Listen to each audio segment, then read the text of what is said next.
Good morning. Yeah, I was departing from the Philippians. I'm going to leave it to the other two to do that. I'll do something different this morning. Now, we only have to look back over the last few years of life on this planet to realise that circumstances in this world can sometimes overwhelm us. Do you ever feel like that?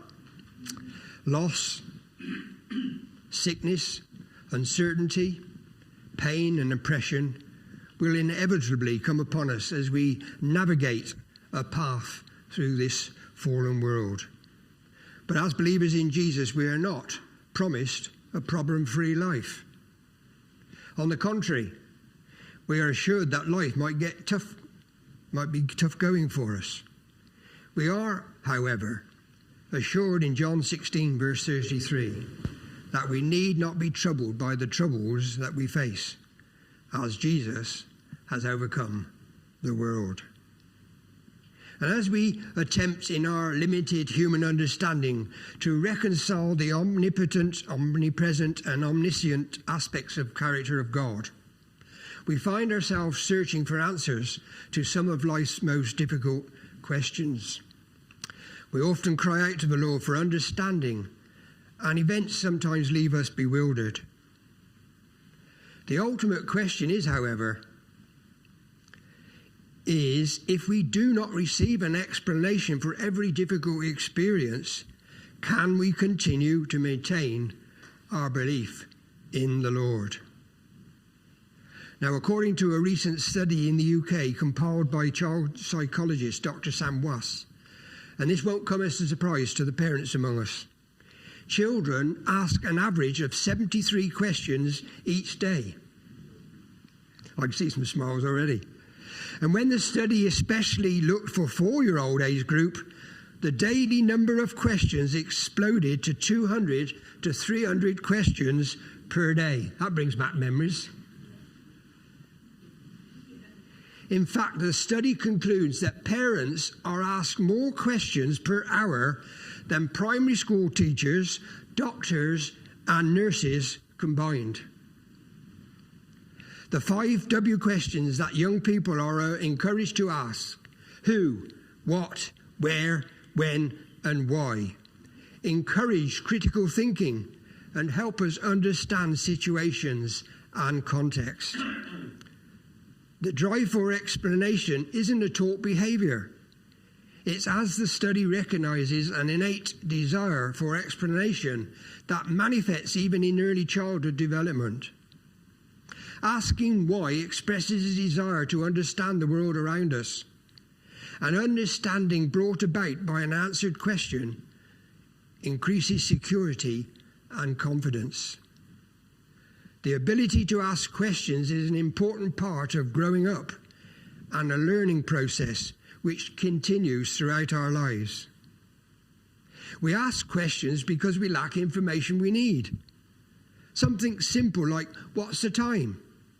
How far is it? How long before dinner?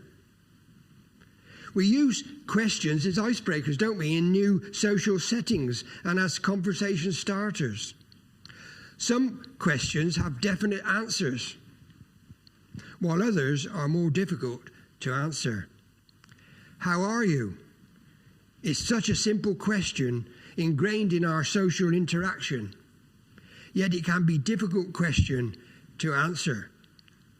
This question challenges us first to evaluate the motive of the asker. Does this person really want to know how I'm doing, or are they just being polite? We then have to decide whether to answer truthfully or with a simple platitude. As Christians, there's an unspoken pressure at times when we feel we can't say that we are having a bad day, as if our negativity somehow discredits God's care and provision for us. And this pressure is even more intense when it comes to questioning and attempting to understand the trials and tribulations of life. After all, God is omnipotent, omnipresent, and omniscient. So our expectation is that he should honestly answer all of life's difficult questions. Well, this desire isn't unique to us modern-day Christians, but can be traced all the way back to the beginning of our faith. The hearers of faith asked questions of God, and it seemed the greater the prophet, the harder the questions. Abraham asked, "Shall the judge of all the earth not do justice?" Moses asked, "O Lord, why have you brought trouble upon this people?" And Jeremiah said, "You are always righteous, O Lord, when I bring a case before you. Yet I would speak with you about your justice. Why does the way of the wicked prosper? Why do all the faithless live at ease?" Well, the psalm that we had read, the psalmist also ponders the same question. Why do the people who are wicked seem to prosper, while we who are giving our lives to the Lord seem to suffer so? These are indeed some of life's difficult questions.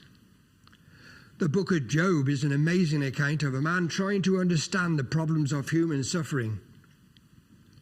It's a book of questions asked by a human during the most trying time of his life, and of him trying to find answers from a human's perspective about why these terrible things are happening to him. Job struggles with one of the most difficult questions: why do the righteous suffer? Well, initially, after the loss of riches and death of his children, Job displays remarkable resilience.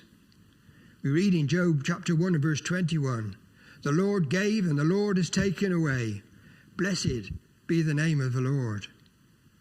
However, Job's suffering doesn't end there. There are months of living in agony with a loathsome disease that are added to his loss. His resolve starts to wear a little thin. And in chapter 3, Job begins to ask why, and does so 7 times in that particular chapter. Why, wonders Job, must he be kept alive for what he experiences as living death? Verse 11 says, "Why do I not perish at birth and die as I came from the womb?" And verse 16, "Or why was I not hidden away in the ground like a stillborn child, like an infant who never saw light of day?" Job and his friends conjure up a mistaken theology that suffering is the result of personal sin. And if not, he reasons, then the problem must lie with the Lord, and his divine justice is not being administered fairly. Job declares in chapter 9, verse 24, "When a land falls into the hands of the wicked, he blindfolds its judges. And if it's not he, who else could it be?"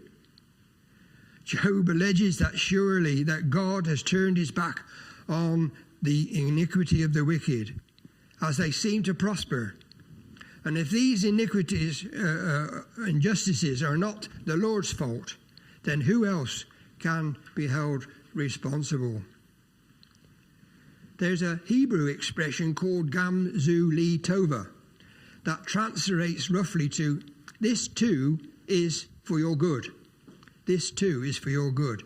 This refers to the trials of suffering that a person is enduring. In Jewish thought, it's the idea that even though we do not understand why bad things happen to us, we can trust that even the negative things happen according to God's will. It's a perspective that is meant to be comforting. The idea that we do not have the full perspective when misery hits, and that we should trust all the events, whether good or bad, will in the end be good for us. However, this does not ring true does this ring true even in the face of horrible loss? Well, a Jewish lady writes about the horrific loss of her son and her journey towards healing and light. Her son and his friends skipped school one day to go hiking in the Judean wilderness. A day later, their brutally murdered bodies were found in a cave. With the inevitable questions, why was her son chosen? Why were we? Questions his mother. Even Job, the righteous man, couldn't contain himself and questioned God, railing against his suffering. She acknowledged that she struggles to accept the concept of Gam Zilul Tova in the light of her severe loss. Having her son stoned to death by Palestinian terrorists doesn't seem like the kind of thing to which one can say, Gam Zuli Tova. She says, I will never say that my son's death is good, though I have to believe that God has a plan, even if this plan hurts me. If we, like Job's 3 friends, merely look at things intellectually, we are at risk of creating a skewed theology and arguing a flawed case against God. In our intellectual reasoning, we will be missing the dimension of the argument, ultimately that what is required from us is simple, childlike faith. Yes, we are encouraged to see our minds, to use our minds to the fullest understanding, and are charged to approach such problems with the deepest thinking possible. However, the basic underlying foundation of all our understanding must be simple faith. This is the same conclusion that this mother reached. I have to believe that God has a plan. So questioning God then isn't evil in and of itself. We find an excellent example of grappling through questions, the providence of God in the book of Habakkuk, who prophesied of the coming destruction of Judah at the hands of the Babylonians, and wanted to know why the Lord would use a wicked nation like Babylon to punish Judah. Habakkuk 1:12 and 13 says, Lord, are you not from everlasting? My God, my Holy One, you will never die. You, Lord, have appointed them to execute judgment. You are my rock. You have ordained them to perish. Your eyes are too pure to look on evil. You cannot tolerate wrongdoing. Why then do you tolerate the treacherous? Why are you silent while the wicked swallow up those who are more righteous than themselves? Rather foolhardily, Habakkuk demands an answer from God. And we read in Habakkuk 2 verse 1, I will stand at my watch and station myself on the ramparts. I will look to see what he will say to me. The Lord answers him with certainty on his plan for the punishment of Judah, and urges the impulsive prophet of his need for humility and faith. And as the Lord continues to explain to Habakkuk, he concludes that all men would do well to keep silent before him and not to question his wisdom and justice. Although this is a strong rebuke, the Lord goes on to reveal to Habakkuk the glorious plan of salvation for his faithful ones and the destruction of their enemies. Habakkuk finishes by affirming his faith in the wisdom and final victory of the Lord. And Habakkuk experienced that to ask questions is to grow. Yes, doubt and unbelief can be sinful, but earnestly seeking understanding from the Lord isn't. Asking questions that defame the character of God or questioning his sovereignty from a rebellious, prideful heart are definitely problematic. The Lord isn't intimidated by our questions, and in fact he desires a real relationship with him. Just as children then in their formative years question to gain understanding and increase their security and confidence, so the Lord invites us to grow in the same way in our relationship with him. Our main concern should be whether we are coming in faith or unbelief, and that our heart attitude is pure, which the Lord clearly sees. So we have discovered that we are at liberty to ask questions of God with certain perimeters. But that doesn't mean the Lord will always answer our questions or in the way that we expect. The Lord expects us to trust him, and that can be the difficult part of our walk of faith. Our obedience shouldn't be reserved until we understand exactly what he is doing and asking us to do. There's a part of our journey of faith here on earth that is be learning to become childlike, not just in asking questions, but also in childlike faith. Like a child who has to be satisfied with their parents' simple answer, because I say so, to their incessant why questions. So we need to be childlike in our acceptance of things that we don't understand, knowing, trusting, believing that the living God is working things out for our good, according to his riches in glory. The Apostle Paul understood the human desire to question, to understand, to cry out to the Lord for answers in our trial.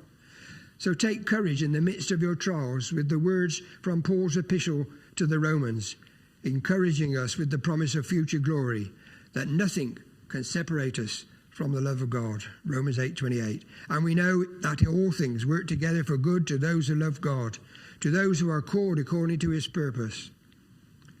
This verse surely ranks as one of the greatest verses in the New Testament, and millions of Christians over the centuries have drawn great comfort and hope from it. The expression all things includes not only the pleasant and happy things in life, but the unpleasant and unhappy things as well. It includes evil, sickness and death. God even uses the bad things in our lives to work for our good. At those times when we are happy and things are going well, it's so easy, isn't it, to agree with this verse. But in times of trouble, this verse is hard to understand and still harder to believe. We must never treat this verse lightly, even in good times. And here a question arises. If in all things God works for good, does the term all things include Satan? Good question. Does God use Satan for our good? Well, this is an important question.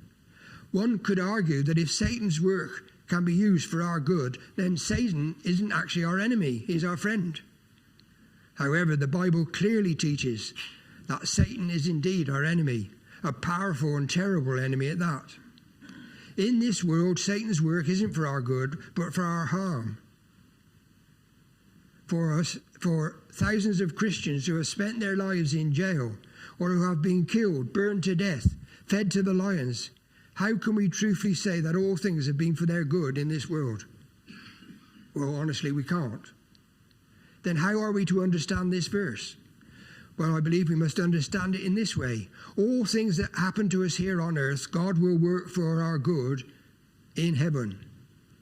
In the previous verses, Paul talked about our future hope and future glory. Therefore, in this verse, the good that Paul is talking about is heavenly good, not necessarily our earthly good. On earth, Satan's power is great, but in heaven, he has no power at all. In heaven, all of Satan's earthly evil will be turned to our good. But having said that, it's also true that God is concerned for our welfare in this life. He cares about our bodies, our health, even our food and clothing. Jesus said, didn't he? Seek first God's kingdom and his righteousness, and all these things, food, clothing, etc., will be given to you as well. So when God allows trouble to come into our lives, he usually uses that trouble to bring about some good results in our lives right here on this earth. It's through troubles that our faith is tested and made strong. We must also remember that even though Satan's power is great, God's power is much greater. Satan cannot alter God's ultimate plan for our lives. The most important thing to remember about this verse, however, is that the promise given here is given only to those who love God, who have been called according to his purpose. If we love God then and are called according to his purpose, then we can fully trust him to work for our good in all things. Our hope is in God. He is faithful and able to fulfill all that he has promised. God's purpose for all who believe is that we might be conformed to the likeness of his Son. God's work then of making us like Jesus begins when we first believe, and it's finished when our bodies are resurrected in heaven. So if we love God and are called according to his purpose, then everything that happens to us on this earth, no matter how bad, will ultimately work towards this one great end of making us like Jesus. So even though it's hard, we need to embrace those difficult times in life, but we should proclaim in the dark, what we know from the light. I think that's important. Proclaim in the dark what we know to be true in the light. Amen.